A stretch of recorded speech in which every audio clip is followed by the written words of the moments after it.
할렐루야. 6월 18일 수요일 매일 성경 묵상 가이드입니다. 오늘 말씀은 역대상 18장 1절에서 17절의 말씀입니다.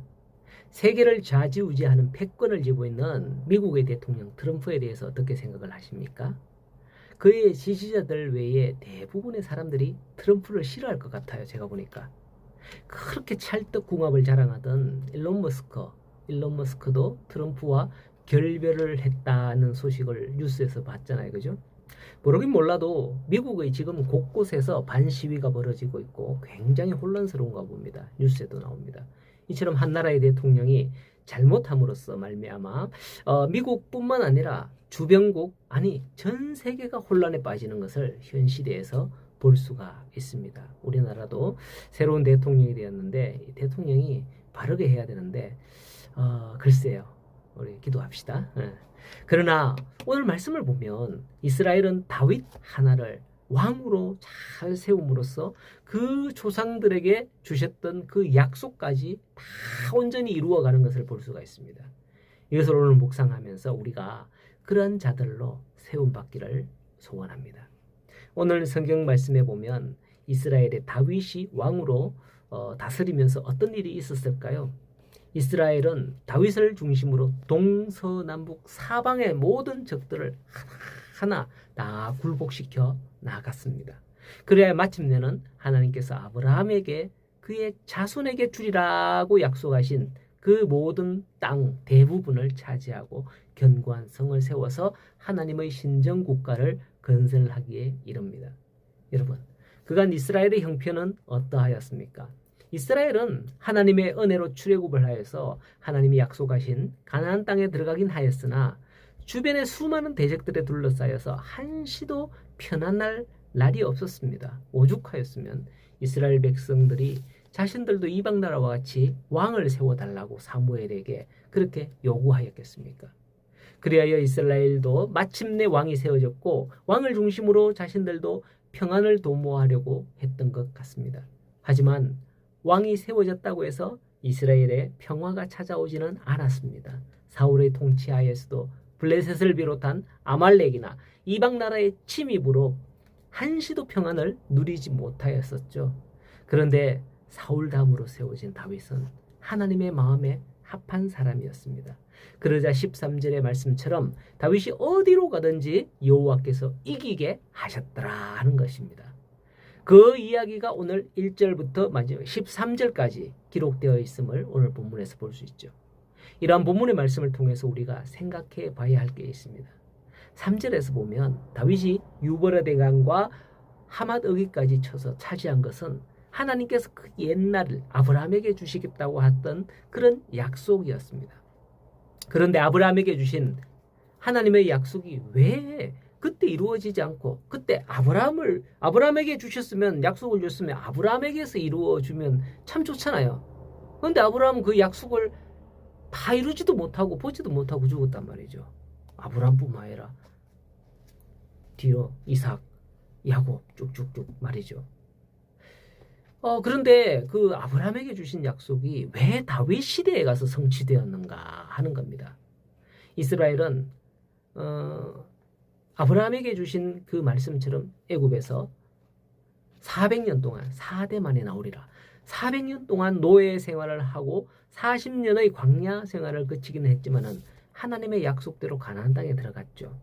그렇기에 당시에 그들은 하나님이 주신 약속에 대해서 이루어야 할 또 이루어 가야 할 그런 책임, 그런 권리가 주어졌었습니다. 그렇게 그들이 당시의 약속을 믿고 그 약속을 이룰 때까지 끊임없이 행군하며 나아갔더라면 그 약속은 오래전에 성취되었을 것임에 틀림없습니다. 그러나 그들의 믿음의 행군을 계속 나아가기보다는 오히려 그들은 가나안에 안주하고 그들과 타협하기에 급급했습니다. 그 땅 사람들의 풍습을 절교하고 받아들이고 그들과 동원하고 이렇게 했던 거죠. 이로 말미암아 블레셋이나 아말렉, 암몬 등 이방 민족의 침입으로 고통을 당하고 있었던 겁니다. 그러나 하나님께서 이처럼 그 약속을 결코 잊지 않는 분이셨죠.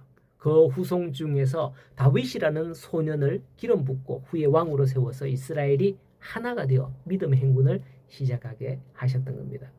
그로 인하여 이스라엘 가운데 끝까지 남아있던 여부스 족속을 멸하고 사사시대의 일에 끊임없이 이스라엘을 괴롭게 하던 블레셋을 드디어 굴복시켜서 오늘 본문에 보면 1절에 항복을 받아내기에 이릅니다. 이러한 내용을 통해서 우리가 얻을 수 있는 교훈이 무엇일까요? 하나님의 약속은 결국 그 약속을 믿고 헌신하며 믿음의 행진을 하는 그 사람을 통해서 성취된다라는 거예요.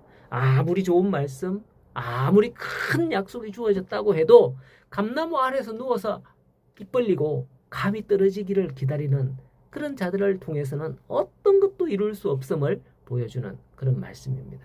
오늘 말씀에서처럼 하나님의 약속과 그 성취를 바라보며 그 약속을 기다리는 우리 성도님들, 그 약속의 성취는 우리의 삶의 현장에서도 무관한 게 아닌 것 같아요. 물론 개인의 형편과 다양한 상황들이 있겠지만은 우리가 살아가는 구체적인 삶의 현장에서도 하나님이 주신 축복의 약속은 우리가 묵상하는 성경 말씀을 통해서 지속적으로 우리 마음을 두드리고 있다는 사실이에요. 여러분은 어떻게 하시겠습니까? 그 약속이 내 대에서 이루어지는 축복을 누리지 않겠습니까?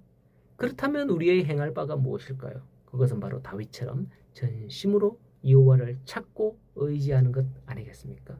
오늘날 우리에게 그게 뭘까요? 그것은 바로 예수 그리스도를 찾고 의지하고 따라 나아가는 겁니다. 주께서 우리에게 하신 그 재림의 약속을 믿고 우리를 위해 처소를 예비하러 가신다는 그 주님 약속을 믿고 오실 때까지 기다리는 겁니다. 믿는 자에게 하나님은 예비된 곳으로 인도하게 되실 줄로 믿습니다. 이 믿음을 붙잡고 나아감으로 그 약속이 저와 여러분을 통해서 이루어지는 걸 볼 수 있고 또 이 땅의 모든 사람에게 그것을 전함으로 말미암아 함께 나아가자, 이렇게 할 수 있기를 바랍니다. 오늘도 우리의 모든 신앙 여정이 참 우리 마음에 하나님께서 우리에게 주신 이런 약속이 있지, 하나님 이 약속을 내가 이루어 가겠습니다, 그 마음을 한번 품어보시라는 거예요. 그러면 하나님께서 우리의 마음에 품은 그것으로 인하여서 우리에게 축복하시고 하나님께서 더 큰 은혜의 길로 인도하게 될 줄로 믿습니다. 오늘 이 다윗의 승리가 오늘 저와 여러분의 승리가 될 수 있게 되기를 간절히 소원합니다.